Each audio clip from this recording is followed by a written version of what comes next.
Sir, yesterday I asked a doubt about induced current in coil.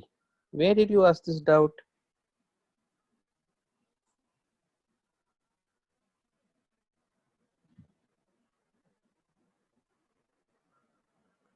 In WhatsApp you asked a doubt yesterday. Okay, let me check. Can you put that again?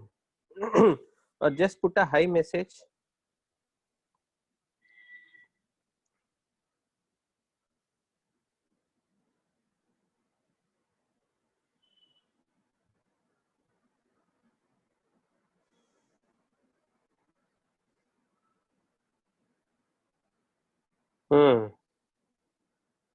Yeah, you put a message. I will solve that.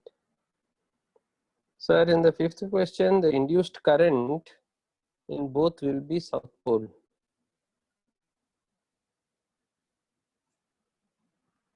Yeah, it will be south pole in both. So the question looks like this. So there is one coil like this. There is one coil like this. There is one more coil like this.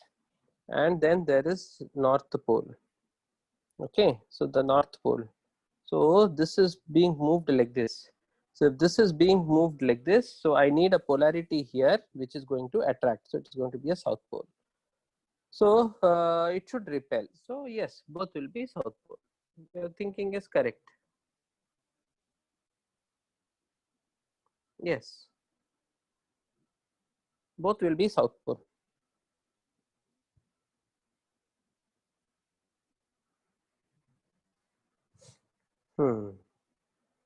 You uploaded two doubts. When did you upload? If you uploaded it today, I didn't solve. If you uploaded it yesterday, I solved them. Only one doubt. I think I've solved all the doubts except those which I did in the class. So those which I did in the class, I didn't.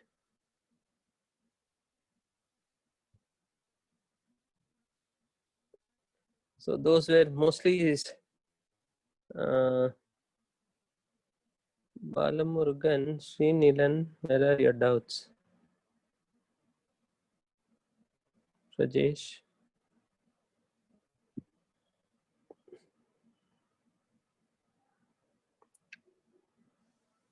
Only Sashika's doubts are not cleared because all those I did in the class.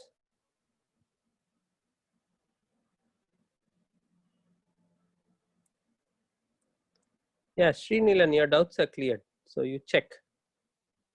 Okay, friends. So let us start our work.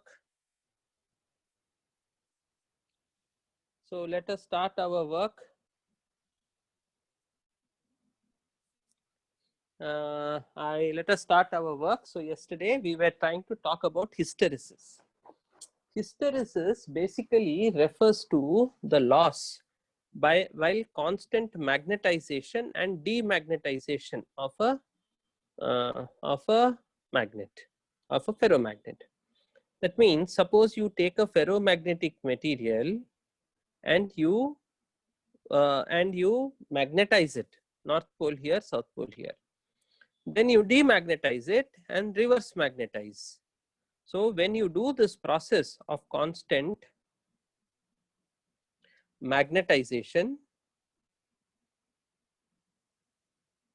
demagnetization,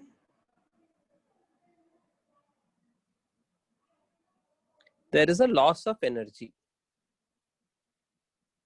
So this loss of energy is what we call it as hysteresis loss. Hysteresis, hysteresis loss. So I will explain this hysteresis loss again. Okay. So here I have a ferromagnetic material. So in a ferromagnetic material, there are regions where the magnetic domains are all, where the atomic magnets are all aligned in a particular direction. Okay. So these regions are what is known as domains. So they are all in different directions, but in a small zone, it will be in the same direction. So what it does is overall the ferromagnetic material is neutral or is unmagnetized, but there are specific regions in it where the ferromagnetic material is magnetized. Okay, so these are domains. Now, this is my coordinate axis.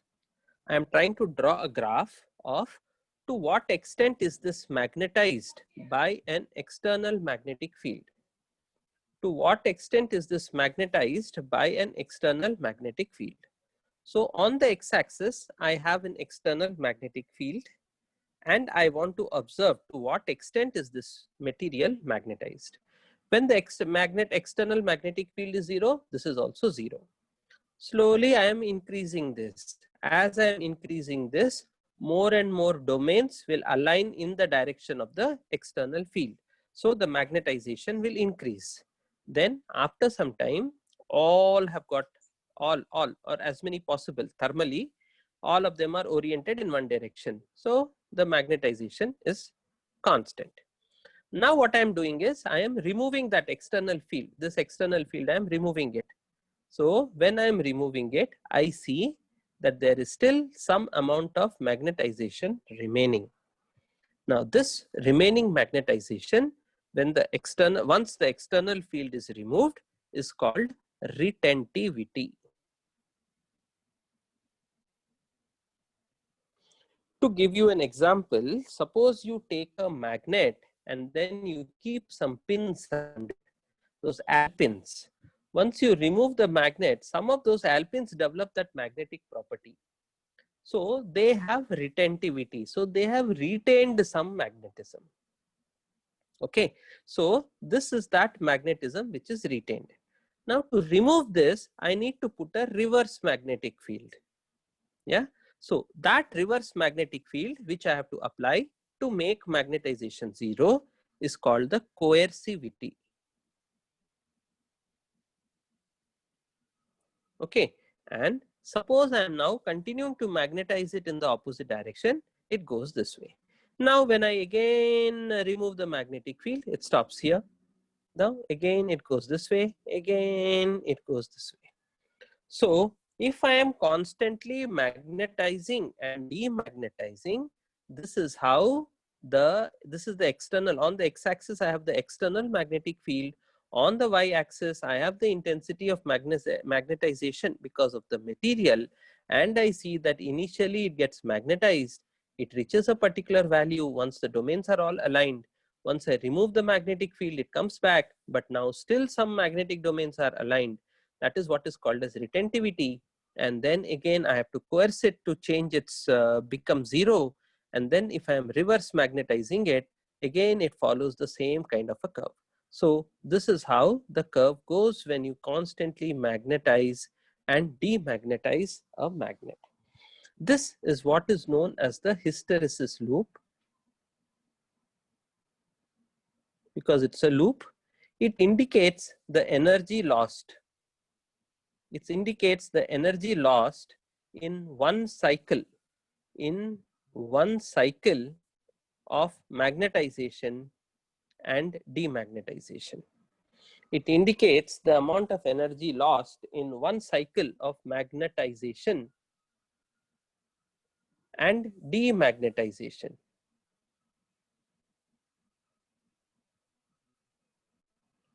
Okay, so it is the amount of energy lost in one cycle of magnetization and demagnetization, right? So if this is understood, retentivity, coercivity, permanent magnets, you need high retentivity.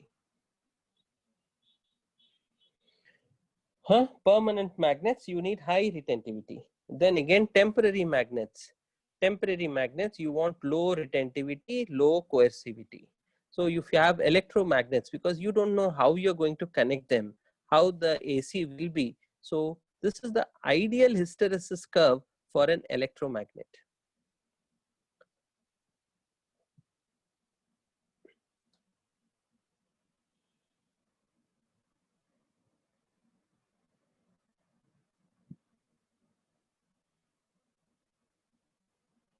Okay, so this is the ideal hysteresis curve for an electromagnet. In this case, no amount of energy is lost. no amount of energy is lost. No amount of energy is lost in one cycle of magnetization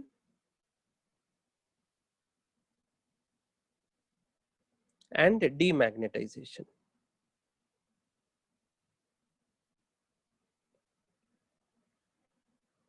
Okay, in one cycle of magnetization, demagnetization, no amount of energy is lost. So that is an ideal hysteresis curve. Okay. So let me show you this graph.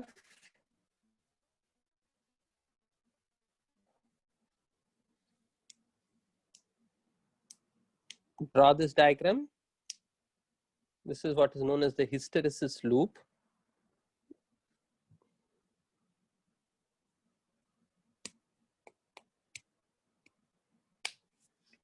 So 90% of this chapter is removed except for the Earth's magnetic field. Everything else is removed. Okay, so you can take it easy. This is the ideal hysteresis curve for an electromagnet.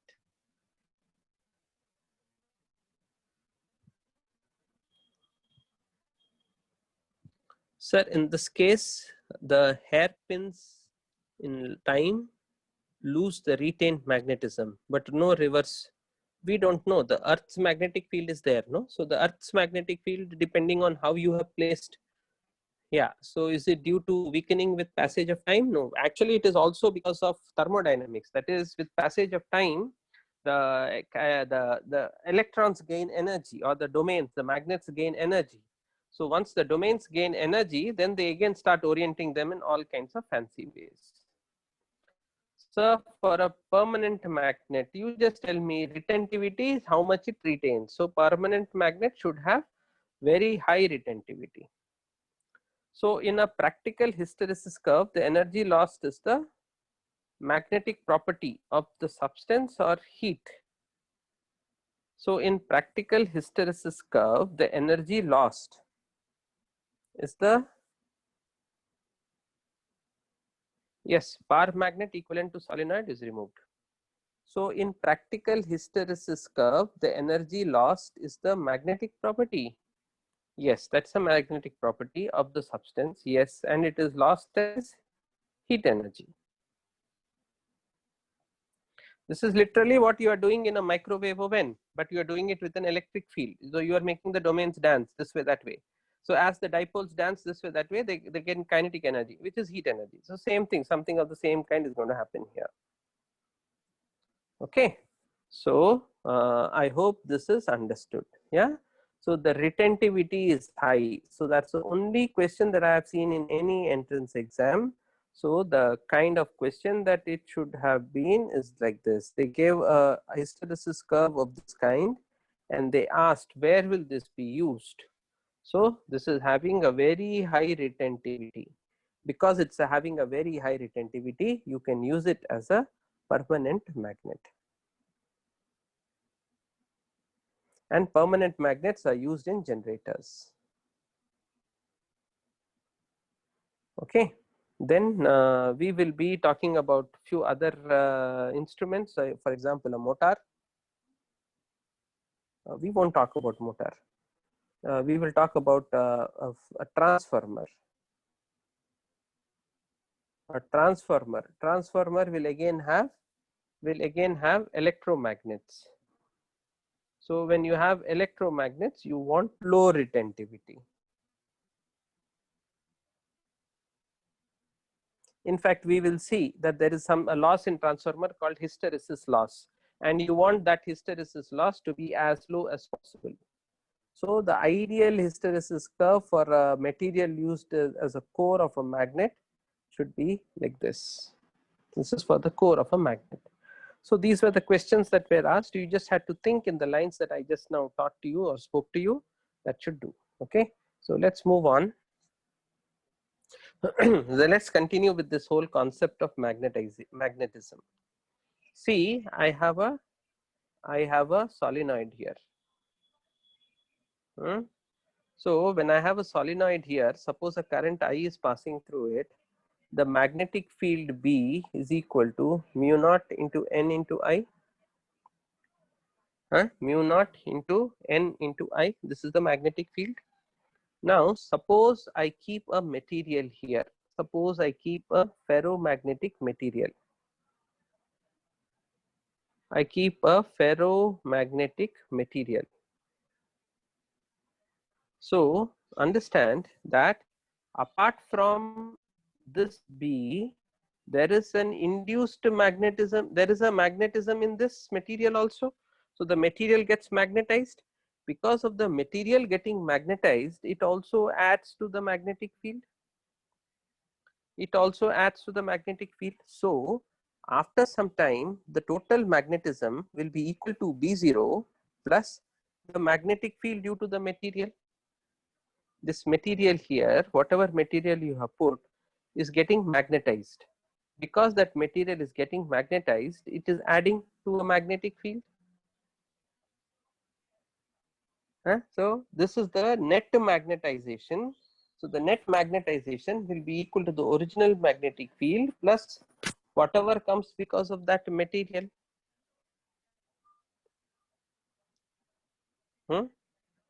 Okay, so plus whatever comes because of that material.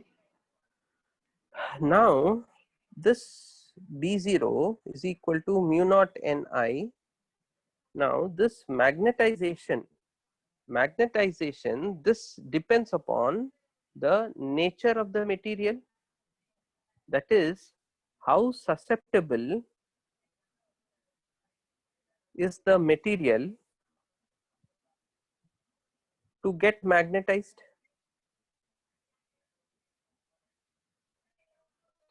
Suppose, so we say that the material has to have a acceptance, it should get magnetized, right? So that is measured by a constant which is called the susceptibility constant.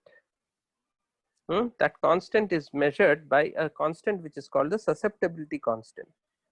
And if the susceptibility is this much, the susceptibility into the magnetizing field is what is going to be the magnetization. That is, the material getting magnetized depends upon the magnetic field which is magnetizing it and the nature of the material. So this is the magnetic field which is magnetizing it, and this is the nature of the material. So the overall magnetic field B will become mu naught Ni plus some chi into mu naught Ni.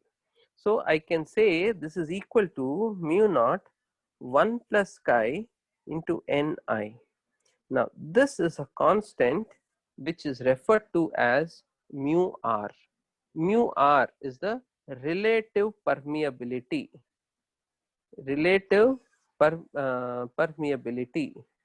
The relative permeability is equal to 1 plus this constant. This is called the susceptibility. Okay, this is the susceptibility of the material. Susceptibility of the material is the property of the material. Diamagnetic materials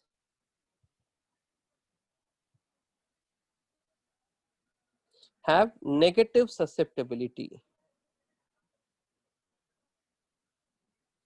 Paramagnetic materials have susceptibility less than 1. Ferromagnetic materials have very high susceptibility.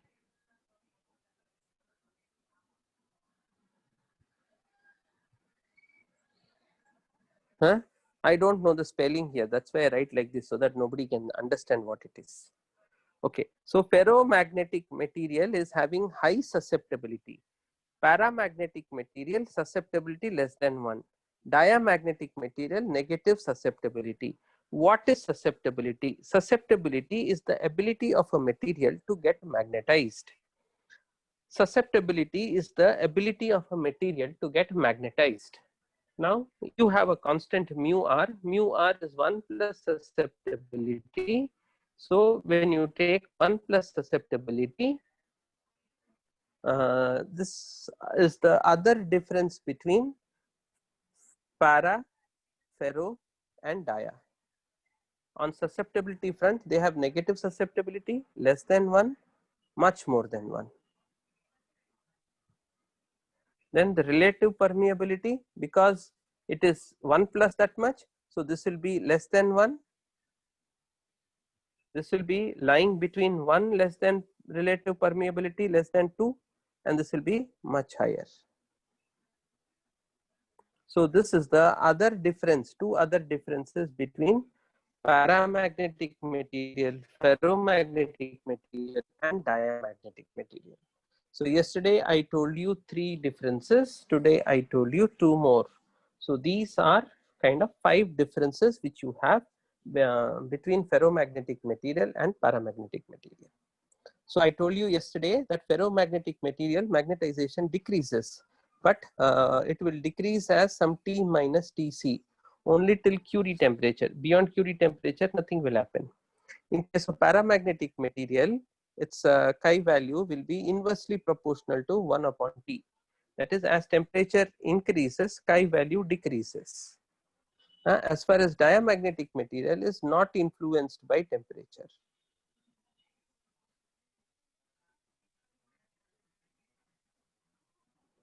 Okay, but all these things are removed from syllabus. You can just take it easy, just listen to it. If you are able to understand it, great. If you want to ask some question, you are welcome. Is bar magnet as an equivalence removed? Once again, show third slide. I will. Here, third slide. Ideal hysteresis curve, that is for an electromagnet. No amount of energy in one cycle in if such a hysteresis curve is there. Cycle refers to magnetization and demagnetization. This is how the hysteresis curve looks for a permanent magnet. So I'll explain this thing again. Suppose I take a ferromagnetic material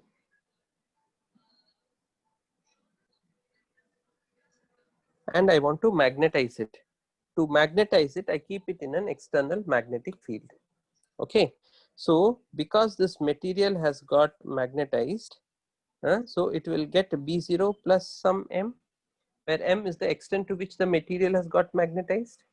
Now the magnetization of the material depends upon two things. It depends upon the nature of the material,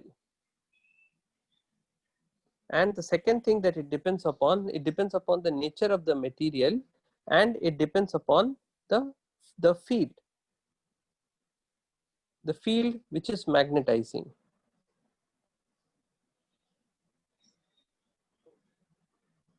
So from there I can say B is equal to B0 plus this into B0.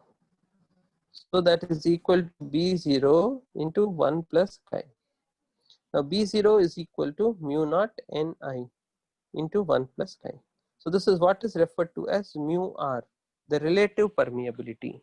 This is what is referred to as susceptibility, SUCCEPTABILITY,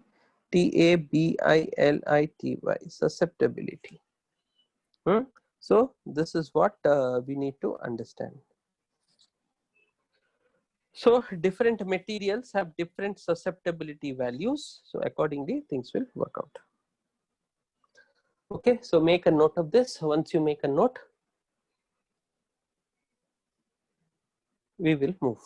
The government has only said that these questions will not come in your board exam. The government has clearly told that you should still teach them. So I don't know what it means, but this is what it is.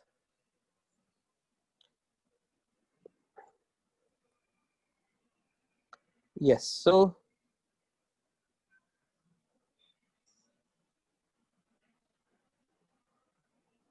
this week portion will be revision of all.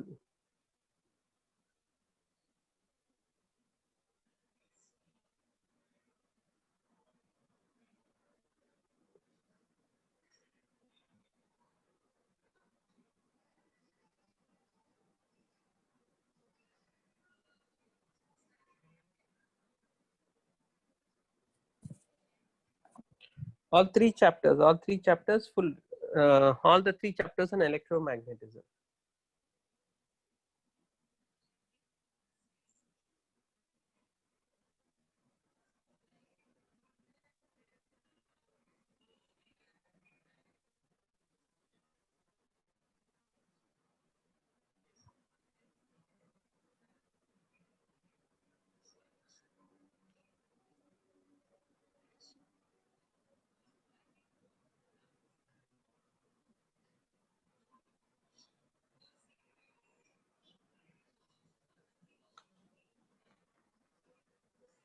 There is a chemistry class. After this is the next class is the chemistry class. I had some work coming up, so I thought I'll take this hour, or I have to make you wait till 3 o'clock. It's better to do it first. Yeah, so from magnetic field to permanent magnets, not many questions on permanent magnets. Okay, so I hope this is clear. So once this is clear, I move to the most important part which has not been removed, that is the Earth's magnetic field.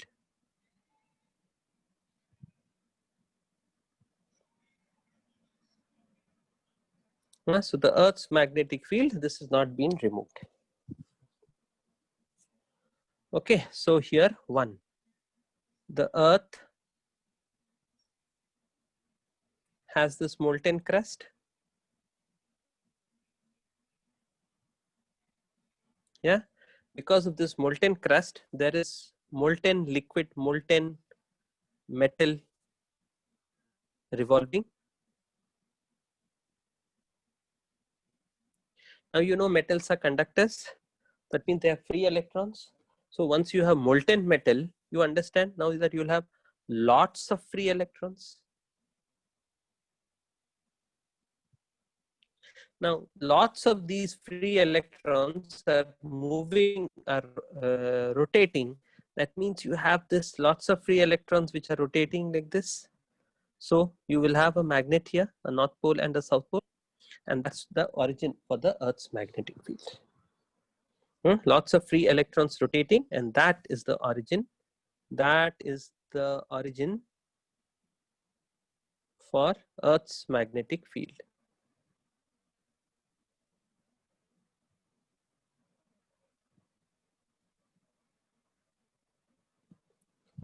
Okay, this is the origin for the Earth's magnetic field. So if this is the origin for the Earth's magnetic field, this is the Earth. The Earth is resting about its axis. This is the Earth's magnetic field, slightly inclined to it, 11 degrees, approximately 11 degrees. Yeah, this is the, and this is the south pole.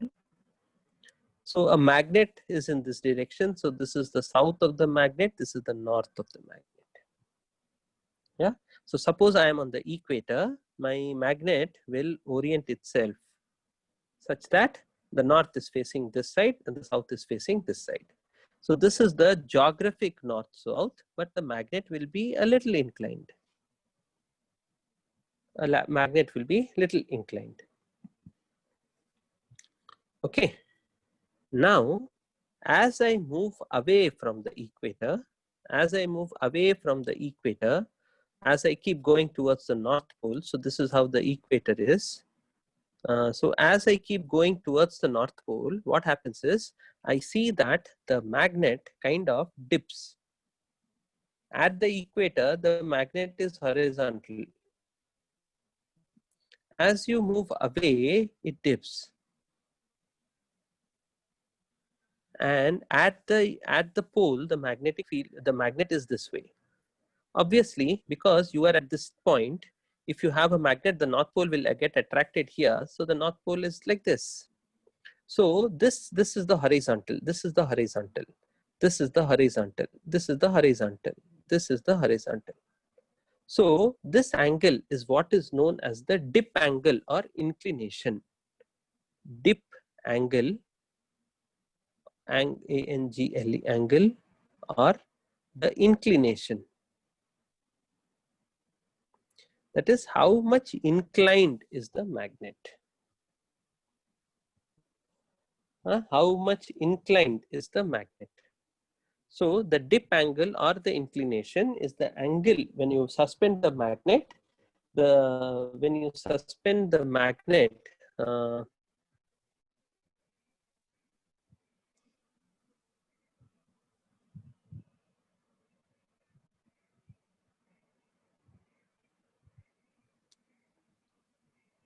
so you have this here, right? This is horizontal. Now when you suspend the magnet, it dips like this. It's now at an incline. It's not horizontal. It's not horizontal. It comes down. It comes down. Okay. So that angle with the horizontal is what is, this is the horizontal. This is the horizontal. So that angle with the horizontal is basically what is called as the dip angle. The dip angle also referred to as the inclination. Now, if you take this as the dip angle, now do you understand that that means what? The magnetic field is along this. So if the magnetic field is along this, I can now write it as two components, one a horizontal component and a vertical component which is coming here. Yeah, so the dip angle is theta. The horizontal component will be b cos theta. The vertical component will be b sin theta. So that's what we need to understand.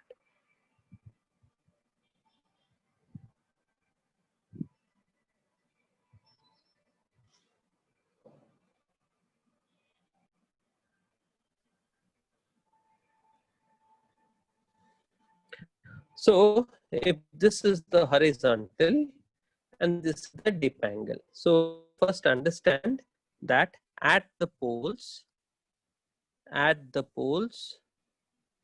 dip angle is 90. At the equator,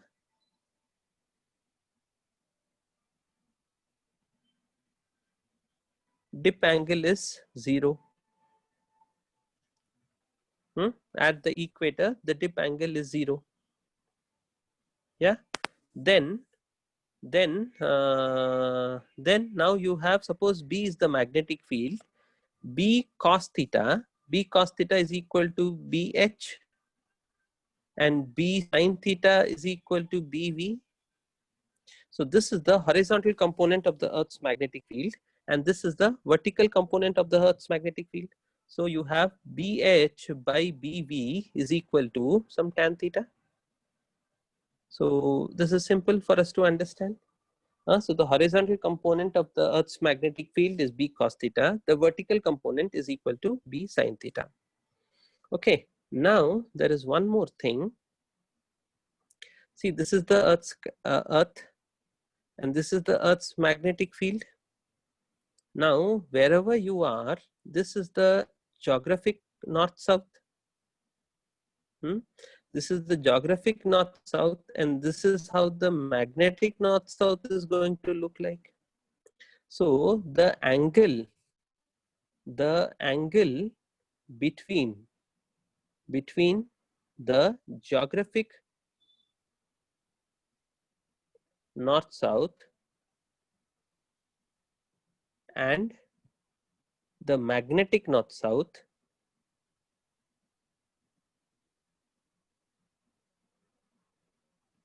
is called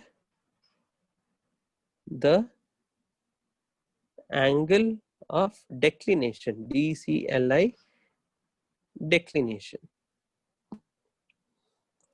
So if you look at the components of the Earth's magnetic field, I have only seen small numericals based on this because a few electrical devices are based on this. Apart from that, this whole concept of magnetic levitation comes up because of those high-speed trains cutting through the vertical component of the Earth's magnetic field. So as they cut through the vertical component of the Earth's magnetic field, there is a significant braking force which develops. Okay, so that's why we are basically learning all these things. So this is the there are two things. There is a dip angle or inclination, and then there is a declination. Declination indicates the angle between the geographic north-south and the magnetic north-south, while dip angle refers to how much the magnet dips at any particular location. The dip angle is equal to the latitude of the place. Further, we can just make a note. The dip angle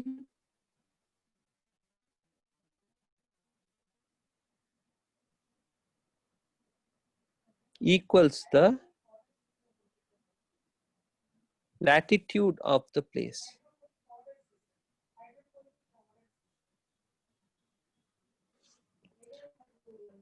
The dip angle indicates or equals the latitude of the place. Okay, so that's it. So this is the components of the Earth's magnetic field.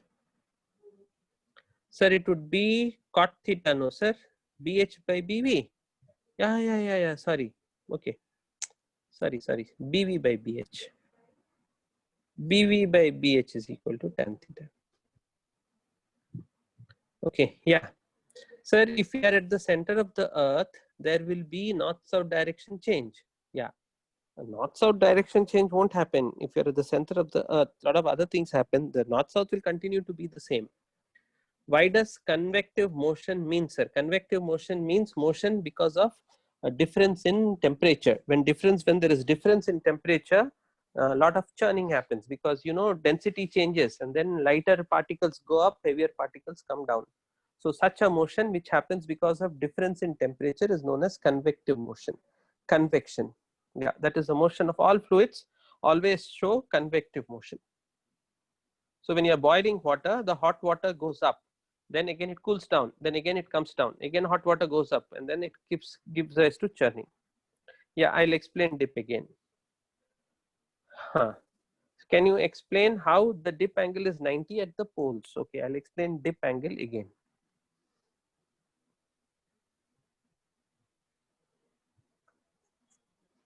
See, this is the Earth's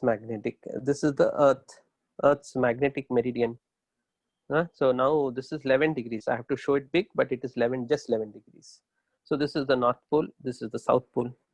That means the Earth behaves like a magnet, and the North Pole of the magnet is somewhere here. The South Pole of the magnet is somewhere here. The North Pole of the magnet is somewhere here.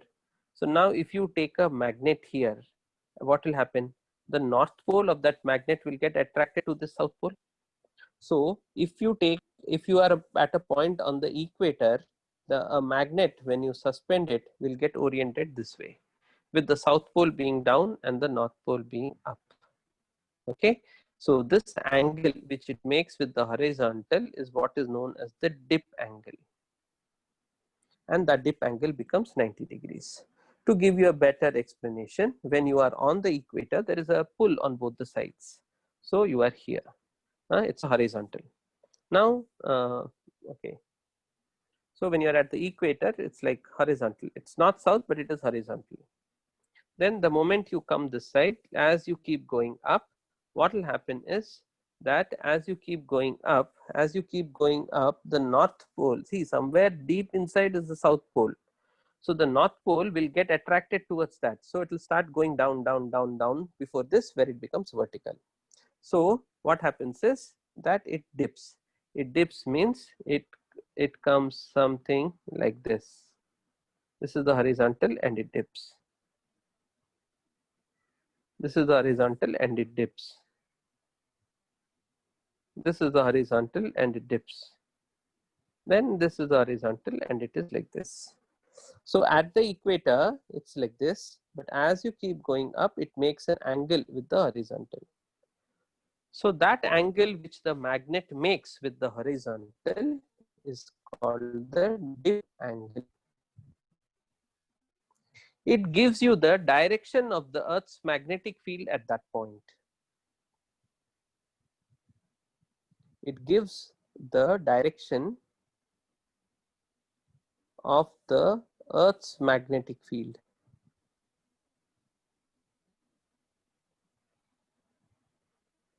At that point. So if this angle is theta, then the BH value will become B cos theta. The BV value will become B sin theta. So now you have BH by BV is equal to cot theta, or BV by BH is equal to tan theta. The practical application of this is, like I explained to you, use it in those high-speed trains. So when you want to stop high-speed trains, you use this.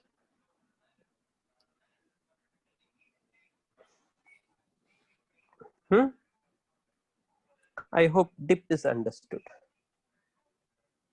Dip explained. So at the poles, will my magnet stand straight up? Yes, it will stand straight up, which means that it can't be used as a compass anymore.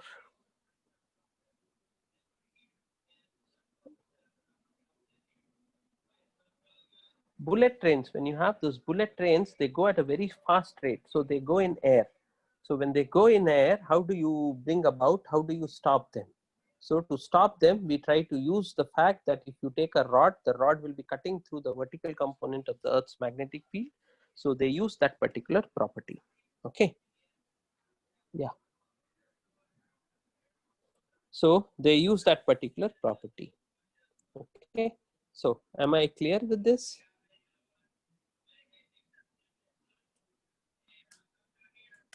Yes, C is equal to 1 by root of E0 mu 0. Yeah, that's the next chapter. I mean, you have 2 more chapters before that. Sorry, 1 more chapter before that.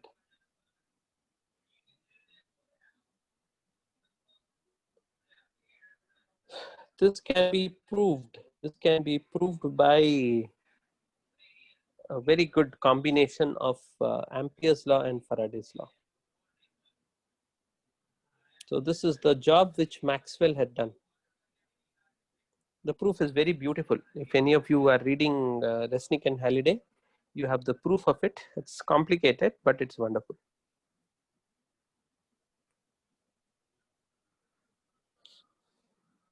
Okay, so that's it.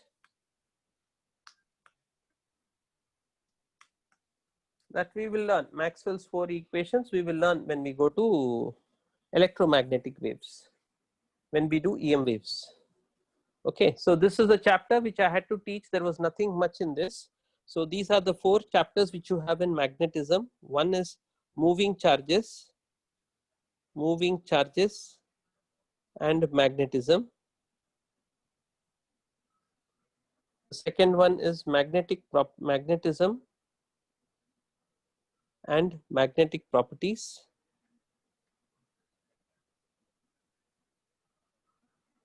So this 85% of this chapter has been removed. Next one is electromagnetic induction. So once this is done, we move out from here, and then we go to AC, because we worked on a generator. So we made a generator. Once we make a generator, then we go to how does AC work. So the output of a generator is an alternating current, and we will learn how it will work. So the big difference between Tesla and Edison was the fact that Edison did not believe in the power of working with AC. So the reason why he did not believe in the power of working with an AC is because in his mind he always thought when you transmit power, when you transmit current, a lot of it will get lost as I square R in the wires. But if you convert it into very high voltage, so when you convert it into very high voltage, what happens is the I value comes down. So when the I value comes down, then what happens is that I squared R loss also comes down. So with very little losses, now you can transmit power across high distance, large distances. So this made a lot of things easy. Especially the whole production and supply of electric current became much easier once this was done. So that is what we are going to read, and the effect of an AC. How does an AC influence a circuit? So we have looked at 3 circuit elements. We have looked at resistor, we have looked at capacitor, we have looked at inductor. So we will again look at how these 3 are influenced or affected by AC. Okay, so that is what is the next part. If you all have answers, I'll answer. If you all have questions, I will answer.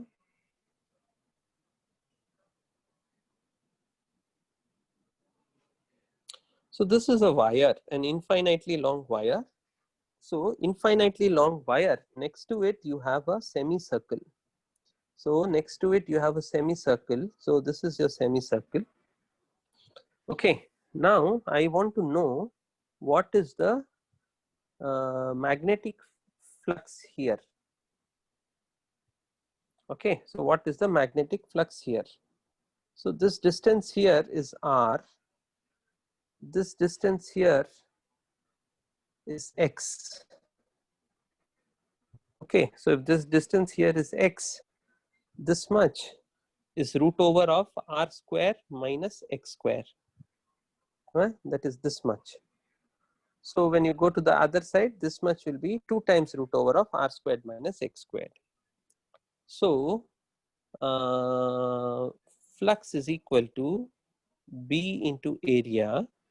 So that will become mu naught I by 2 pi. This distance suppose is equal to r. So it becomes r plus x. Okay, it becomes r plus x into the area. The area is root over of r squared minus x squared dx. The thickness is a dx. Okay, so this is the flux. So I can have the pleasure of finding out what is the flux. So flux, this is a d phi. So flux will be integral of this when you go from this point to this point. So at this point, what is the value for x? X is 0. At this point, what is the value for x? X is equal to r. Okay, so it is equal to integral d phi is equal to integral 0 to r mu naught I by 2 pi. So this is r plus r 1 plus cos theta. X is equal to r. This angle, I suppose I am taking it as theta. If I'm taking this angle as theta, then x will become equal to r sine theta. So I have 1 plus sine theta. Then here I have root over of r squared minus r square sine theta dx. Dx, let's keep it as dx for the time being. So here I'll find it, it will come out to be r cos theta. So it works out to be 0 to r mu naught by 2 pi I r. The r gets cancelled. This will become cos theta dx divided by 1 plus sine theta.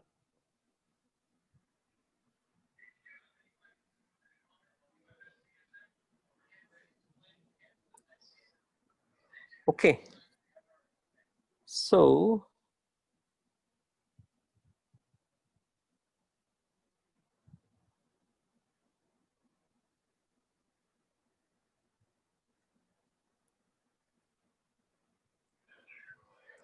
yeah, so this is what we were doing the other day. There was an alternative solution which came up. So I'm just trying to see if on a good day a similar solution comes up, because in the this is fine. So x is equal to r sine theta. Okay, x is equal to r cos theta. So you want to put this as cos theta and you want to make this as sine theta. I'm okay with that. Dx. Now, what do we do with dx?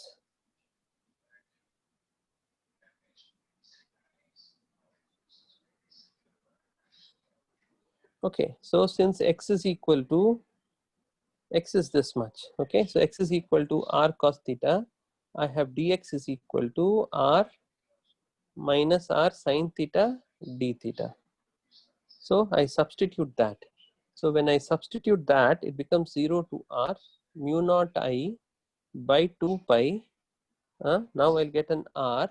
I'll get another sine theta. So r sine theta. So sine squared theta d theta by 1 plus cos theta. Okay. So now this can also be integrated. So now this cos squared theta can be written as 1 minus cos 1 minus cos squared theta. So this plus plus will get cancelled, so it will become 1 minus cos theta d theta. Now when you integrate, you will get a pi minus 2. So some people ask me online, sir, how do you get a pi minus 2? So this is one way you can get a pi minus 2. So this is one suggested solution for this. The other suggested solution is what we did in the class the other day. So we just took that semicircle, and then we also did the same thing. Only thing is that I said this is equal to, if this angle is theta, this is equal to r sine theta. So if this is equal to r sine theta, so it was mu naught I by 2 pi, this is r 1 plus x. 1 plus x is cos theta. This is all the same. We had no difficulty with this. Then we want to know how much is this length. So this length we said is equal to 2 times r sine theta into dx, right, into dx. Now what I said is, I said dx is equal to r d theta, which I still feel this is r. So so that is where I think I don't know, I still feel that what I am saying is correct, because we are looking at a small element on the circumference. When you're looking at a small element on the circumference, so dx is equal to r d theta, which is perfect. So this dx is becoming r d theta.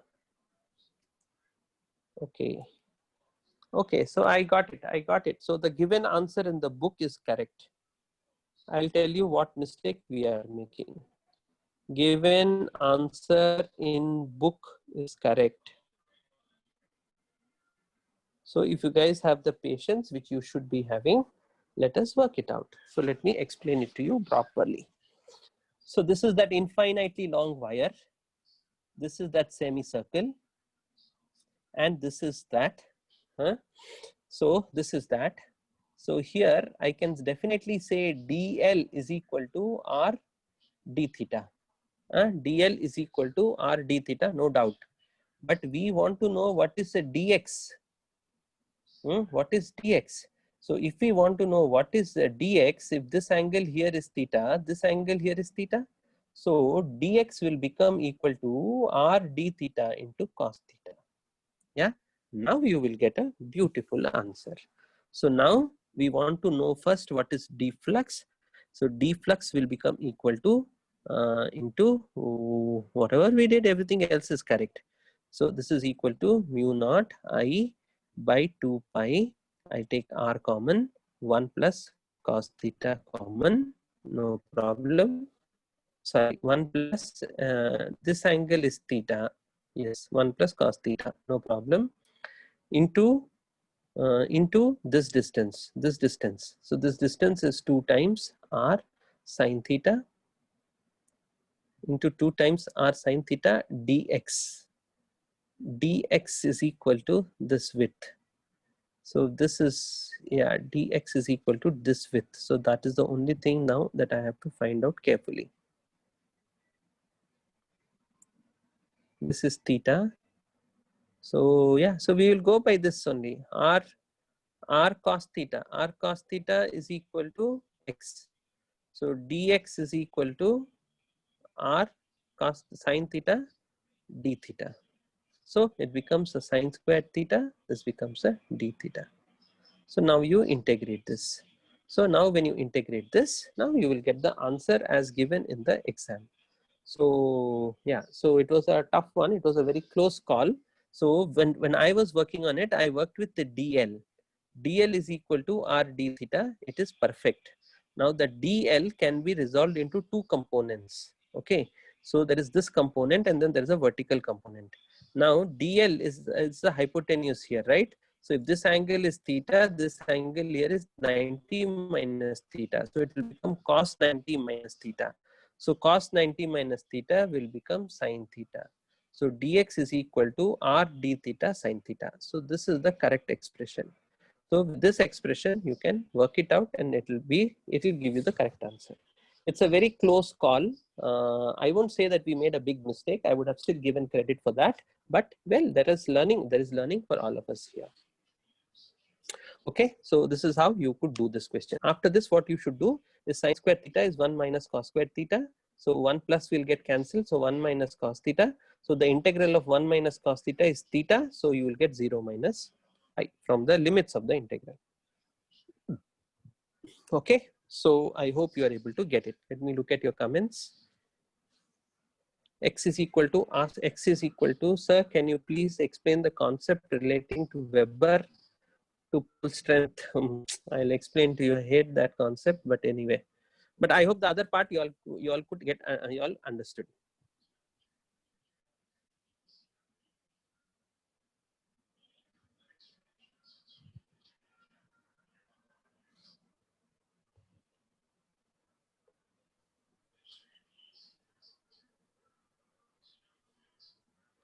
Okay, so yeah. So let us move on. So now the question is something to relate it to Weber to pole strength.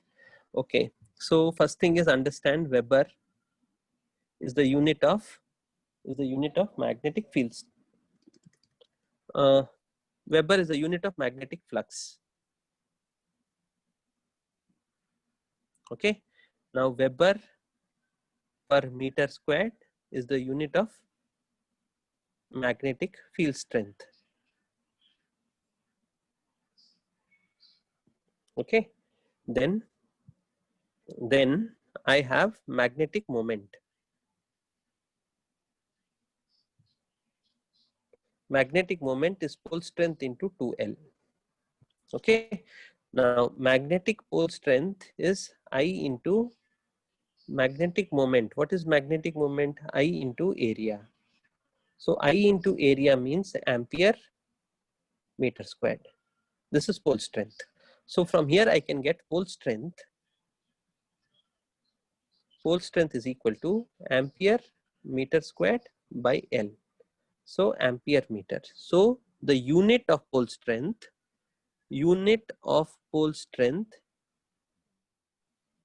is equal to ampere meter. This is 1 unit of pole strength. Okay. Now ampere meter. So now you see B is equal to mu naught Ni. B is what? B is Tesla. So Tesla by mu naught is equal to ampere meter. Tesla by mu naught is equal to ampere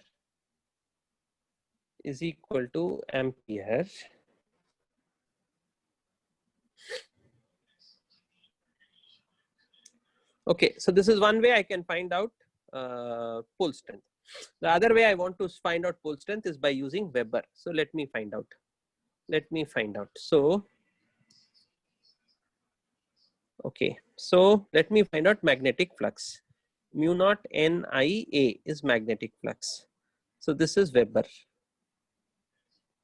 Okay, this is Weber. So Weber per yeah. So so there is something wrong in that particular question. If you want to relate it, this mu naught comes into play. So ampere meter, this is ampere meter squared is equal to Weber by mu naught. So this mu naught is coming into way. I'm not able to get rid of that mu naught. But anyway, so this is I into A. So this is equal to pole strength into length. Okay. So I can bring the length down and I can say pole strength is also equal to Weber by length into mu naught. Now this is where I'm having difficulty. So you are saying pole strength is equal to Weber. So this is the problem. So here pole strength is not equal to Weber. So this first statement I'm understanding 100%. This is how you get. The second statement I don't understand because there is an error in what you are saying. So this is what I think is the correct one. Okay. Anyway, let me think about it for some more time and I'll get it. Okay, fine. Okay. So, sir, how we got pi minus 2? You integrate that. If you integrate that, you will get pi minus 2. So the limits of the integral were from 0 to pi by 2, right? So the limits of the integral will be from 0 to pi by 2 because here that theta, we looked at this as theta, no? So if you look at this as theta, here it is 0, here it is pi by 2. So 2 times you have 1 minus cos theta d theta. So when you work this out, you will get a d theta. So there will be theta here, then there will be sine theta. So sine theta. So again, this side will become minus pi by 2. So when you integrate it from minus pi by 2, that sine theta concept will go away. Okay, as far as theta, no. Okay, forget it. Don't worry about that. Yeah, so 1 minus cos theta d theta. So the integral of 1 minus cos theta d theta is 0 minus sine theta. So now you put your limit 0 to pi by 2. So when you put your limit 0 to pi by 2, so it will become pi by 2 minus 1 minus 0. So you get pi by 2 minus 1. Take LCM, you'll get pi minus 2. 2 times that much, so the 2 will get cancelled. So you get the pi minus 2. Yeah, okay. So Soumya, I hope that is clear. Huh? So it was a close one. It was a very close one. I won't say it is a mistake to do it the way we did it. There was a learning there. So you have to be very careful. DL is equal to R d theta, but we wanted dx. So dx will become equal to R d theta sine theta. Okay, so that was a very close call. Okay, so that is it. Good. Keep working, keep learning. It's a journey. It's not something that can happen in a single day. Then Apurva, give me some more time. I'll work on it. I explained to you the ampere meter concept. The other one, I'll get it soon. Let me look at your question again and I'll get it. It's there in my agenda. Can you please tell dx? Can you please tell dxa alone again? Okay, dxa alone again means I don't understand dxa alone, but I can explain that whole thing again. I have no issues. So this is a wire. This is it. This is it. So this is the semicircle. So if you take this is a part of the radius. dl is equal to r d theta. Now I want a dx. This is dx. This is the dl. So dx, if this angle is theta, then this angle is theta, then what can we say? Then what can we say? What can we say? I can say that this is, let's expand it, then we'll get it right. This is dl, this is dx, this is dy, and this is coming like this. This is a d theta. This is d theta. This is a dl. This is r. This is the vertical. Okay, this is the horizontal. So this is the horizontal. So if this angle here is theta, this angle here is also theta. Then this angle is theta. Now this is going to be tangential to it, right? So this thing is going to be 90. So this angle will be 90 minus theta. So we are talking about dx is equal to dl cos theta, cos 90 minus theta. So that will become r d theta into sine theta. R is equal to whatever you take. So this is dx. Okay. So now the area will be 2 times. This is what? This is if this is r, this angle. Okay, you take this angle, doesn't matter. Initial angle is 0, 0 to 90, you integrate, no problem. This angle also you take, there is no problem. So this is r, this will become, so as you reach here, it will become r cos theta. So 2r cos theta. So, okay, work on it. So chemistry sir's audio is not clear. Can you please suggest him to come with better audio quality? Absolutely, I will tell him. I'm not able to hear him. I guess the same case with everyone. Okay. Yeah. So dx. So I explained dx. Okay. Yeah. Okay. So I will talk to chemistry sir. Yeah. Okay. Good. I too have this problem. Okay. You can't listen to what he's saying. Fine. Don't worry. I will sort that out. Yep. Bye. Enjoy.